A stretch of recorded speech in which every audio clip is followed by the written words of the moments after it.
We showed him enough pictures that it was absolutely obvious that there are buildings up there. I said, now, Bob, your promise is you promised to kill yourself. And so he signed the following statement dated August 5th, 1998. I, Bob Lazar, in return for not having to honor the commitment to kill myself, if any of John's moon stuff was true, do freely admit that the object in the crater Copernicus on the moon is a box which I don't know what is doing there. Signed, Bob Lazar. I love it. I love it. Back to the phones we go. West of the Rockies, you're on the air with John Lear. Hi there. Hi, this is Al from Anaheim. Hi there, Al. Hi. Hey, John, some of the things you've said tonight have really piqued my interest, especially some of the stuff on the moon. It's not the first time I've heard from a couple of other sources, various things going on, including Felix Bach and others. But what really piqued my interest was this, what you said earlier about souls. They're harvesting souls or something like that. And I'm wondering how this, number one, how does this, is this some kind of an electronic or electromagnetic device or something that's implanted in order to get these experiences and record them? Or is it something else? And also, how do you fit that into your idea of our own spirituality, or if we have such a thing as spirituality? Well, that is our spirituality. It is a little, it's like a little recorder, smaller than you could imagine, and it just records everything. And it is zipped back and forth and records every lifetime. And would that account for, I know there's people that have done studies on, weighing right after death and so forth, and does that have anything to do, perhaps have to do with that or not? I don't know. I hear that, the end of your life, you see the white light in the tunnel. That's probably part of the program to make you feel good about everything. But one of the ways that I figured out where the souls were going is McMonagle, who was one of the original remote viewers, was tasked to follow a soul. And the Army tasked him. There was somebody who was killed driving south of San Francisco, and he followed the soul going towards the moon, and he said as we were getting closer to the moon, whatever it was, the soul was getting wrapped in something, and he kept hearing, this is not your place, you may not come any closer, to the point where when he got closer to the moon, McMonagle felt that he would die if he went any closer, because they didn't want him to follow to where the soul was going to. Very interesting. And that's in McMonagle's book. Mm-hmm. Great. Thank you. All right, Al. Thanks. Appreciate you being part of the program. First-time caller line, we'll get you in. You're on Coast to Coast. Hi. Hello, Nighthawk. How are you? Good. Thanks. This is Rick from Des Moines. Go ahead. WHO. Yeah. Mr. Lear. Sir. The previous caller, not this last one, but the one before the break, had mentioned SETI. And what I'd like to know is, private and amateur astronomers for the past 50 years have said nothing, have seen nothing, have produced nothing. And how come, why is that? I don't know. About anything that you claim. Excuse me? About anything that you claim. They have not seen, produced, or talked about anything that you claim. Okay, what particularly, what are you talking about? You mean about saucers? Or I'm talking about anything that you have claimed so far. I just don't have an answer for you. Okay, the other thing is, if say, anti-grav has been around for 50 years, how come they meaning the black ops that you're talking about, or however you want to word it, how come they can't give a little bit to the human race and say, here, this is for the betterment of the human race? Anti-grav, electric cars. I mean, why are we walking around like ants if all this stuff actually exists? That's the big question. That's a good question. What's the good answer? I don't know what the answer is. Okay, Mr. Lear, the last thing is you talk about stuff and people's eyes glaze over. They glaze over because of the last two answers you just gave me. You have no proof of anything. It's your word. And you know what? Mr. Hoagland has started to disappoint a few people, including Art Bell, by talking about weather manipulation, and now he's siding with you. And this whole thing is getting a little ridiculous. You don't believe in weather manipulation?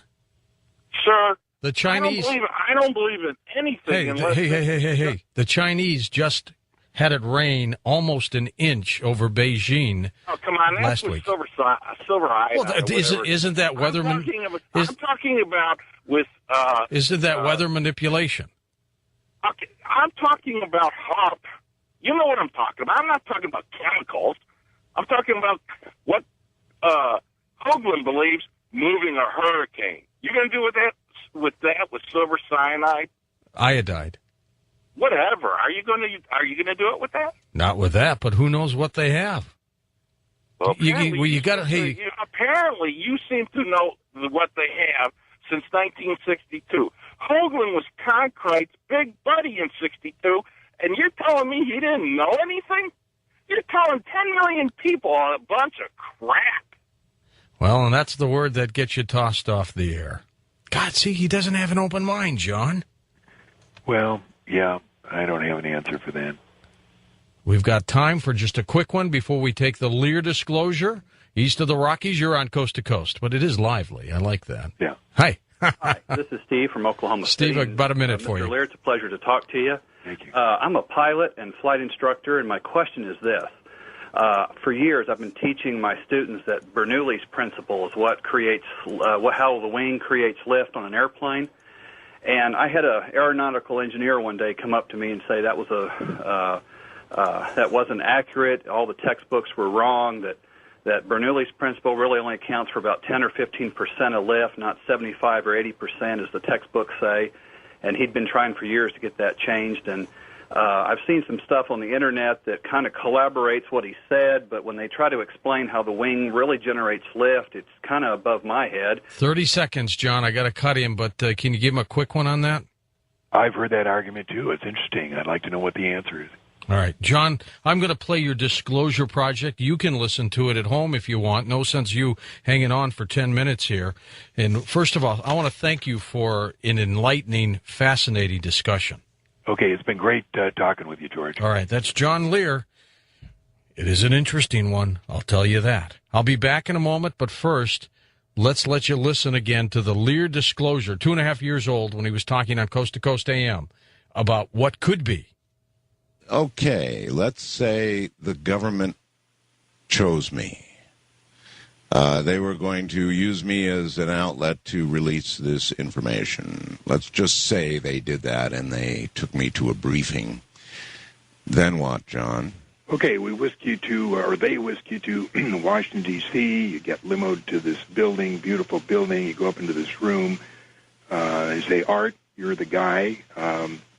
If you give us the go-ahead, we're going to release everything we know to the public.